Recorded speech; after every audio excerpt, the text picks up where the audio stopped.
ইরানকে খেপিয়ে তুলে যুক্তরাষ্ট্র আর ইসরায়েল বিশ্ব রাজনীতিকে কোন দিকে প্রবাহিত করতে চাইছে? ইরানকে ঘিরে যুক্তরাষ্ট্র ও ইসরায়েলের বর্তমান অবস্থান শুধু মধ্যপ্রাচ্যের নিরাপত্তাকেই নয়, বরং বৈশ্বিক কূটনীতিকে নতুন এক বাঁকে নিয়ে যাচ্ছে।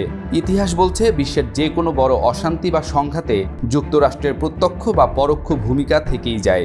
তবে এবার প্রশ্ন হচ্ছে, এই উত্তেজনা কি কেবল ইরানের কারণে, নাকি এর পেছনে আরও গভীর ভূ রাজনৈতিক হিসাব আছে?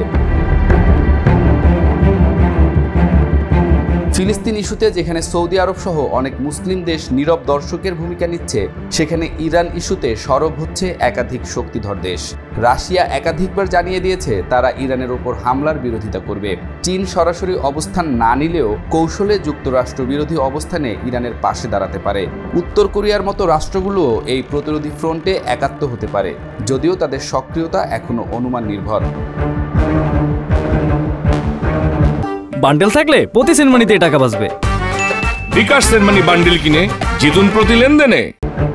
তেহরানকে ঠেকাতে যুক্তরাষ্ট্র ও ইসরায়েলের যেসব পদক্ষেপ, যেমন ইউরেনিয়াম সমৃদ্ধকরণ সীমা, পর্যবেক্ষকদের প্রবেশাধিকার, সেন্ট্রিফিউজ উৎপাদন, এসব নিয়ে অভিযোগ, তার পেছনে বৈধ উদ্বেগ যেমন আছে, তেমনি ভূ রাজনৈতিক প্রতিযোগিতার বাস্তবতাও রয়েছে। ইরান ইতোমধ্যেই বলে দিয়েছে তাদের কর্মসূচি শান্তিপূর্ণ, কিন্তু অতীত ইতিহাস এবং আঞ্চলিক উত্তেজনার পটভূমিতে এই যুক্তিকে অনেক রাষ্ট্র বিশ্বাস করতে পারছে না। যুক্তরাষ্ট্রের অতীত যুদ্ধনীতি যেমন ইরাক, লিবিয়া কিংবা আফগানিস্তানে হস্তক্ষেপ, এই ক্ষেত্রেও অনেকে আশঙ্কা করছেন রেজিম চেঞ্জ নীতির পুনরাবৃত্তি হতে পারে। তবে এবার পরিস্থিতি আলাদা। আন্তর্জাতিক রাজনীতি এখন বহু মেরুর দিকে যাচ্ছে।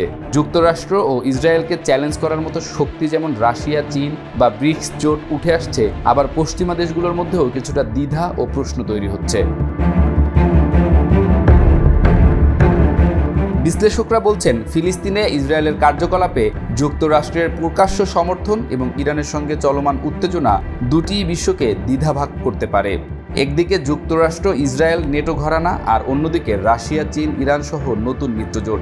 যদিও এই বিভাজন এখনও আনুষ্ঠানিক নয়, তবে জাতিসংঘ, G7 কিংবা SCO-তে মতবিরোধ ও জোট রাজনীতি এই ধারা নির্দেশ করছে। ইরান জানে বড় সংঘর্ষ তাদের অভ্যন্তরীণ অর্থনীতি ও স্থিতিশীলতাকে ঝুঁকির মুখে ফেলবে, আর ইরানে আক্রমণ হলে সে আক্রমণের যে তাপ অন্যান্য দেশে লাগবে, তাতে বড়সড় ক্ষতির মুখে পড়বে যুক্তরাষ্ট্র। তাই রোম ও ওমানে চলমান কূটনৈতিক আলোচনা, ট্র্যাক টু ডিপ্লোমেসি এবং বিকল্প জোটের মাধ্যমে আলোচনার পথ এখনও খোলা রয়েছে। যুদ্ধের আশঙ্কা থাকলেও এখনও কিছু দরজা খোলা, যেখানে ভুল সিদ্ধান্ত নয়, বরং আলোচনাই বড় পরিণতির পথ।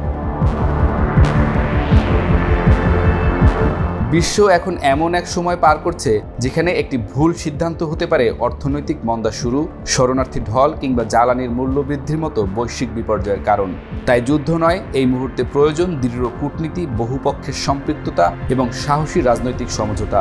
সংঘাতকে প্রতিরোধ করতে হলে সবাইকে এগিয়ে আসতে হবে, শুধু টেবিলে বসার জন্য নয়, বরং শান্তির জন্য প্রকৃত উদ্যোগ নিতে হবে।